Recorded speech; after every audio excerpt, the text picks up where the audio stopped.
यही वह ईरान का कामिकाजी शाहिद 136 ड्रोन है जिसने पूरी दुनिया में उत्पाद मचा रखा है। यह है अमेरिका की टॉम होक क्रूज मिसाइल जिसकी कॉस्ट लगभग $2 मिलियन है।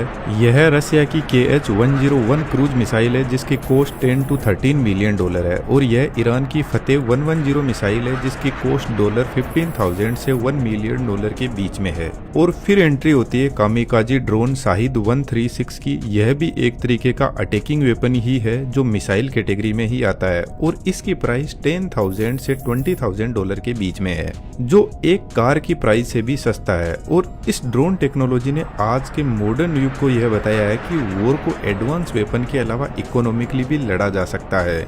इस ड्रोन को लोइटर म्यूनिशंस भी कहा जाता है। इसके अलावा इसको सुसाइड ड्रोन भी कहते हैं क्योंकि जब यह अपने टारगेट को हिट करता है तो उससे पहले उसकी रेकी करते हैं जिसमें यह अपने टारगेट के ऊपर ऐसे गोल गोल घूमते रहते हैं। और कुछ टारगेट ऐसे होते हैं जो कुछ ही टाइम के लिए दिखते हैं फिर वापस गायब हो जाते हैं। तो जैसे ही इनको अपना टारगेट दिखता है तो यह उस पर अटैक कर देते हैं और टारगेट के साथ खुद भी खत्म हो जाते हैं। जब यह ड्रोन आसमान में उड़ता है तो इसकी आवाज एक स्कूटर की आवाज की जैसी आती है। इसी वजह से इसको फ्लाइंग स्कूटर भी कहा जाता है क्योंकि इसमें एक्चुअल में 2 स्ट्रोक स्कूटर इंजन ही लगा रहता है। हम इसकी वर्किंग को तो आगे समझेंगे, यह कैसे काम करता है और कैसे अटैक करता है। इसके अलावा यह भी समझेंगे कि इसको इंटरसेप्ट कैसे किया जा सकता है और इसको इंटरसेप्ट करना इतना कॉस्टली क्यों है। यदि हम इस ड्रोन की साइज को देखें तो 3.65 मीटर इसकी टोटल लेंथ है। इसके विंग्स डेल्टा एयर फ्रेम में बने हुए हैं और जिनका विंग फ्रेम 2.95 मीटर है। ड्रोन का टोटल वजन ही 220 किलो है। यदि हम ड्रोन का एक ह्यूमन बीइंग से कंपैरिजन करें तो यह साइज में काफी बड़े होते हैं। इसके फ्रंट साइड में वॉर हेड रखा जाता है जो 30 to 50 kg का हो सकता है, डिपेंड करता है टारगेट पर। बैक साइड में इसके प्रोपेलर लगे रहते हैं जो ड्रोन के लिए थ्रस्ट जनरेट करते हैं, लेकिन यह अपने आप से लॉन्च नहीं हो सकता। इसकी लॉन्च प्रक्रिया हम आगे समझेंगे। पर इसमें जो इंजन यूज होता है वह एक 2 स्ट्रोक गैसोलीन इंजन लगा हुआ है जो चीन से सस्ते प्राइस में इंपोर्ट किया जाता है, जिसका नाम आप यहाँ पर देख सकते हो। बेसिकली यह पुराने जर्मन इंजन से इंस्पायर्ड है। यदि मैं आपको बताऊं तो सेकेंड वर्ल्ड वॉर में जर्मन्स अपने एयरक्राफ्ट के लैंडिंग गियर पर जेरिको ट्रम्पेट सायरन यूज करते थे जो बेसिकली एक प्रोपेलर ही होता है। और जब प्लेन हाई स्पीड में आगे बढ़ता है तो यह स्कूटर के इंजन जैसी आवाज निकालता है जो एक साइकोलॉजिकल डर पैदा करता है सामने वाले के दिमाग में। यह इंजन एयर कूल्ड है जिसका मतलब है इसमें कोई कूलिंग मैकेनिज्म नहीं है। जब ड्रोन हाई स्पीड में आगे बढ़ता है तो हवा से ही इसकी कूलिंग होती है और यह 50 हॉर्स पावर की पावर प्रोड्यूस करता है जो ड्रोन को अराउंड 200 किलोमीटर पर आवर की स्पीड पर लेकर जा सकता है। आप एक बार इस इंजन की आवाज सुन सकते हो। जब ड्रोन हवा में उड़ता है तो यह कुछ ऐसा साउंड करता है। फ्लाइट को कंट्रोल करने के लिए ड्रोन में पीछे की साइड में इंजन के पास में कंट्रोल फिन्स लगे रहते हैं, तो ड्रोन जब उड़ता है तो इसको स्टेबल रखते हैं। ड्रोन को ऊपर हवा में उड़ाने के लिए फ्लैप्स लगे रहते हैं जो लिफ्ट फोर्स प्रोवाइड करते हैं। इनके जस्ट पास में डेल्टा विंग के पीछे एलवोन्स लगे रहते हैं।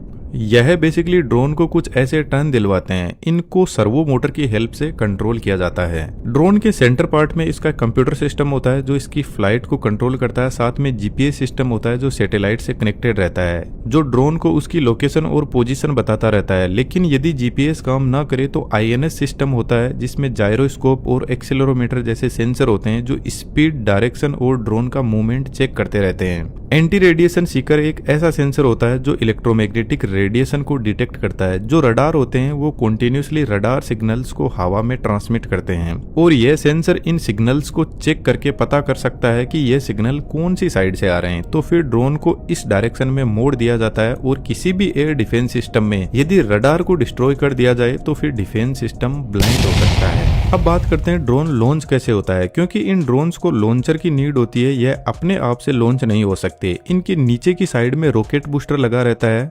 इनको लॉन्च करने के लिए लॉन्चर ट्रक पर सेट किया जाता है जो कुछ इंक्लाइंड एंगल पर सेट रहते हैं लॉन्च रेल के अंदर। सबसे पहले बूस्टर ऑन किए जाते हैं जिससे ड्रोन को इनिशियल फोर्स मिलता है। जैसे ही ड्रोन हवा में आता है तो इसका 2 स्ट्रोक इंजन स्टार्ट होता है। जब ड्रोन इंजन पर ऑपरेट करने लग जाता है तो इसके बूस्टर्स को ड्रोन से अलग कर दिया जाता है जिससे ड्रोन थोड़ा हल्का होता है जो इसकी एफिशिएंसी के लिए बेटर है। इस ड्रोन की रेंज लगभग 2000 किलोमीटर के आसपास है। लेकिन इन ड्रोन्स की कुछ खास बात है, यह स्वॉर्म ड्रोन होते हैं, जिसका मतलब है ये अकेले नहीं उड़ते, ये ग्रुप में एक साथ बहुत सारे ड्रोन्स जाते हैं और करंट सिचुएशन में ईरान 100 से भी ज्यादा ऐसे ड्रोन्स को लॉन्च करता है। अब यह सभी के सभी एक साथ में कोऑर्डिनेटेड रहते हैं, सभी एक ही टारगेट को हिट नहीं करते हैं, यह अपने अपने टारगेट फिक्स करते जाते हैं और टारगेट को डिस्ट्रॉय करते हैं।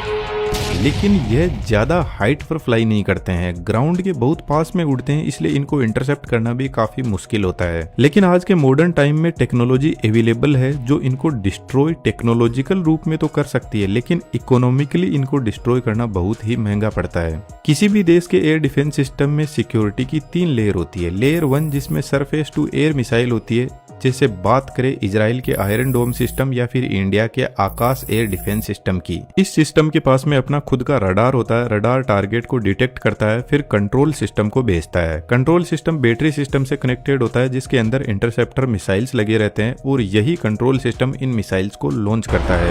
यह दोनों ही सिस्टम छोटे टारगेट को डिस्ट्रॉय करने के काम आते हैं, जैसे ड्रोन्स, शॉर्ट रेंज मिसाइल्स। लेकिन ये ड्रोन बहुत तादाद में होते हैं, तो कुछ बच के निकल जाते हैं और टारगेट को डिस्ट्रॉय कर देते हैं। यह है तामीर इंटरसेप्टर मिसाइल, जो इजराइल के आयरन डोम सिस्टम में यूज होती है, जिसकी कॉस्ट $50,000 के बराबर है। देखा जाए तो इस ड्रोन से 2 से 3 गुना ज्यादा महंगी है। यह है अमेरिका की पेट्रियोट इंटरसेप्टर मिसाइल PAC-2, जिसकी कॉस्ट $2 से $3 मिलियन है, जो लगभग 5 से 6 गुना ज्यादा कॉस्ट करती है इस ड्रोन से। तो इस मिसाइल से भी इस ड्रोन को इंटरसेप्ट तो किया जा सकता है। फाइटर जेट से भी इन ड्रोन को इंटरसेप्ट किया जा सकता है, लेकिन यह सबसे कॉस्टली मेथड है। इसके अलावा एंटी एयरक्राफ्ट गन काम में लिए जाते हैं, जिनके अंदर खुद का ही रडार लगा रहता है। तो यह सबसे पहले डिटेक्ट करते हैं टारगेट को और फिर गन से फायर करते हैं। लेकिन इन एंटी क्राफ्ट गन की रेंज बहुत कम होती है, लगभग 5 किलोमीटर के आसपास में, और ड्रोन्स स्मॉल टारगेट होते हैं, जिसकी वजह से यह काफी इफेक्टिव सिस्टम भी है। लेयर 2 सिक्योरिटी में भी रडार, कंट्रोल सिस्टम और बैटरी सिस्टम लगा रहता है, लेकिन यह एयरक्राफ्ट, क्रूज मिसाइल और मीडियम रेंज बैलिस्टिक मिसाइल को टारगेट करता है।